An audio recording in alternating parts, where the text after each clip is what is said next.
Mais je voudrais vraiment parler de, tu vois, cet aspect networking, c'est-à-dire, tiens, est-ce qu'il y a des compétences, est-ce qu'il y a des habitudes que je peux développer pour devenir meilleur pour créer ce réseau? Je vais donner un exemple peut-être concret, tu vois. Euh, c'est pas comme, tu vois, quand je rencontre des gens, j'arrive à leur parler, des trucs intéressants à dire, etc. Enfin, surtout si c'est des gens qui s'intéressent un petit peu à tout ce qui est business en ligne, on peut avoir des Mhm. conversations intéressantes. Par exemple, je suis très mauvais dans tout ce qui est follow-up. Voilà, je rencontre les gens, mais au final, je sais pas trop s'il en ressort des choses parce que voilà, je vais pas forcément avoir un follow-up ou j'ai pas forcément de stratégie de ce point de vue-là. Ouais. Ou tu vois, donc je rencontre quelqu'un il y a un an, 2 ans, et puis il en ressort rien. Euh, tu vois, c'est un exemple Ouais. parmi d'autres, mais il y a plein de petits éléments comme ça où tu sens qu'il y a quelque chose qui est pas optimal et il y a peut-être des gens qui le font avec un instinct. Il y a peut-être quelque chose qui peut être appris. Effectivement, ouais, je vois exactement ce que tu veux dire. Par contre, ce qui est très drôle, une fois de plus, c'est quand c'est Stanislas Leloup qui me parle de ça, mais j'ai l'impression que c'est tellement scientifique et théorique. Alors là, effectivement, je pense que l'optimisation du follow-up par rapport à mes rencontres physiques ne sont pas à l'optimal. Non, mais tu vois, je pense qu'il faut aussi un peu décomplexer ça, tu vois. Il faut avoir peut-être cette vision un petit peu moins analytique, un peu plus humaine, un peu plus fun. Genre, les trois quarts des follow-up que je fais, et c'est le follow-up qu'on a fait toi et moi, c'est une bière, quoi, tu vois. Et effectivement, est-ce qu'il y a une prédisposition, je pense, à aimer rencontrer les gens, à aimer discuter avec les gens et à aimer voir les gens? Je connais des potes, c'est vraiment des geeks et ils apprécient être tout seuls, être un petit peu dans leur bulle et pas voir de gens trop souvent, ce qui est un petit peu aussi ton cas. mais, euh, mais après, ça dépend de tes envies. Et je pense aussi qu'effectivement, si tu as envie de développer ça, par contre, tout est possible. C'est-à-dire que je crois pas trop à cette histoire de fatalité, t'es né comme ça, tu peux pas changer. Pour moi, ça c'est de la bullshit. C'est pas dans tes habitudes. Tes habitudes, elles ont été créées plus tôt, dans ton enfance, dans ton ADN. Certains diront qu'on a des prédispositions à certaines choses. Moi, je suis persuadé qu'aujourd'hui, si tu as envie profondément de développer quelque chose, une compétence, une qualité, et que tu bosses tous les jours avec une vision, tu y arrives.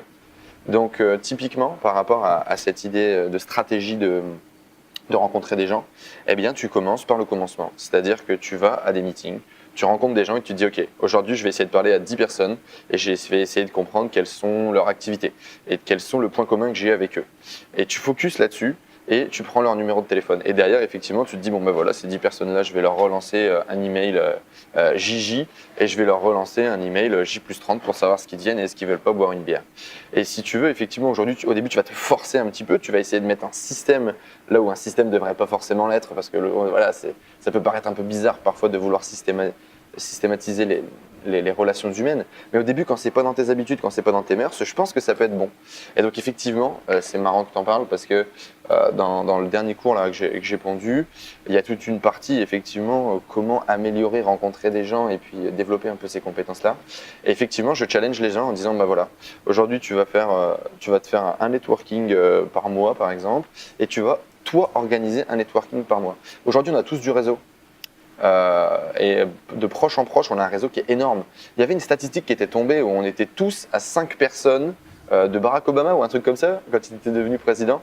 S'il y avait un diagramme, etc., qui nous sépare du président, on était tous à 5 personnes du président, parce que dans notre réseau, avec Internet aujourd'hui et avec tous les réseaux sociaux, on avait cette capacité finalement à reach assez facilement n'importe qui. Ça, j'y crois. Donc, je sais pas, tu fais un post sur Facebook, tu t'amuses à rassembler les gens, à définir une thématique. Tu te forces un peu si au début c'est pas tes mœurs. Puis au final, je pense qu'on y prend quand même beaucoup de plaisir. Parce que même les gens qui disent qu'ils n'aiment pas forcément rencontrer des gens, je suis persuadé qu'ils aiment dire ça quand ils sont à deux, deux personnes qui disent bon bah moi j'aime pas rencontrer des gens. On est des humains, on est tous faits pour être en communauté, pour vivre ensemble, pour partager, pour échanger. C'est tellement plus fun quand on partage et quand on crée ensemble. Est-ce que j'ai répondu avec ta question déjà?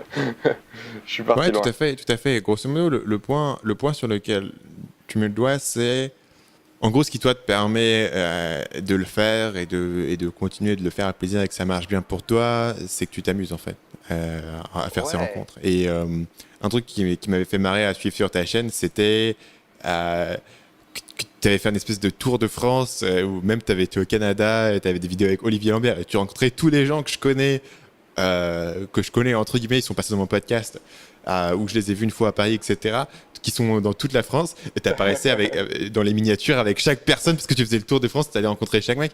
Et en fait, voilà, en quoi? C'est en un an, tu t'es construit un réseau où tu connais la majorité des gens euh, qui pèsent un petit peu dans tout ce qui est web marketing, grosso modo, non? Ouais, ouais, c'est vrai.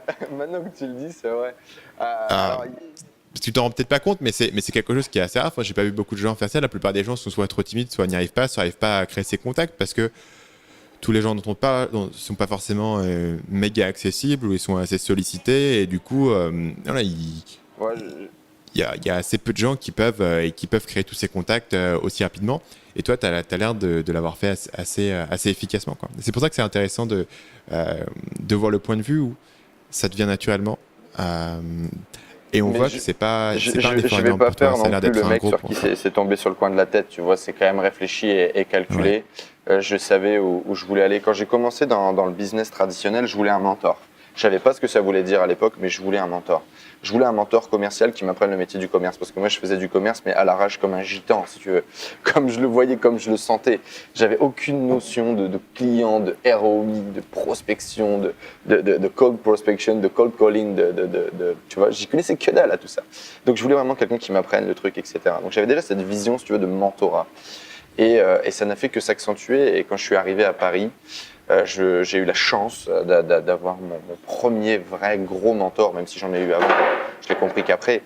Mais j'ai eu mon premier mentor. Et j'avais cette obsession quand je suis arrivé à Paris voilà, je voulais ma storytelling en fait. Je voulais mon storytelling du petit gamin de campagne qui part à la capitale pour aller changer de vie et tu vois, se créer ce dream job, vivre la dream life. J'étais vraiment à fond là-dedans. Et donc j'étais vraiment focus sur cette idée, il faut que je rencontre des millionnaires et que je leur demande comment on fait. Vraiment, c'était genre, je suis sûr qu'il y a un truc, tu vois, il y a un secret, il y a un machin. Et dans tous les cas, créer du réseau avec ces gens-là, qu'est-ce que ça peut m'apporter? Je pense que c'est énorme. Je vais me prêter au jeu. C'est comme ça que j'ai construit notamment la chaîne YouTube.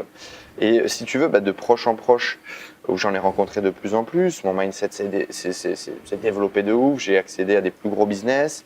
Quand je suis arrivé dans le business en ligne, comme ça avait plutôt bien fonctionné pour moi en tant que commercial en faisant ça, je me suis dit, on va répliquer exactement le même procédé. Et là où je pense pourquoi ça a fonctionné, c'est tout simplement parce que personne ne le fait, comme tu l'as dit tout à l'heure. Personne ne le fait. Oui, tu as des gens qui vont solliciter une fois, comme ci, comme ça, machin. Mais moi, je te laisse pas le choix. Moi, il y a des gens, je les ai appelés. Ok, j'adore, machin, on peut faire une interview, j'adore ce que tu fais. Tu brosses dans le sens, même si évidemment tu flattes un petit peu l'ego, tu fais plaisir. Et puis dans tous les cas, souvent, tu es sincère parce que j'ai une réelle admiration, si tu veux, quand les gens font des trucs de ouf. Donc voilà, tu vas, tu es sincère et tu flattes bien. Et puis tu dis par contre j'arrive demain, je reste une semaine dans ta ville, donc on va se voir souvent, tu vois, et puis tu y vas.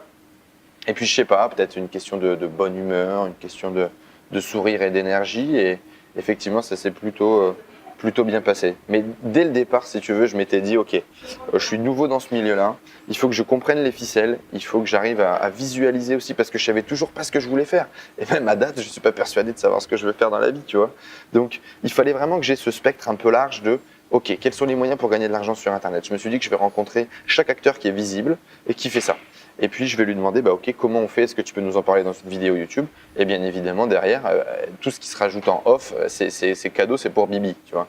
Et dans tous les cas, si tu veux, de tout ça, j'allais forcément apprendre des interviews des gens que j'allais rencontrer. Et en plus, j'allais pouvoir commencer à créer du contenu que j'allais pouvoir transmettre et que j'allais pouvoir créer une communauté autour de tout ça. Donc c'était vraiment gagnant, gagnant, gagnant, mais à tous les niveaux.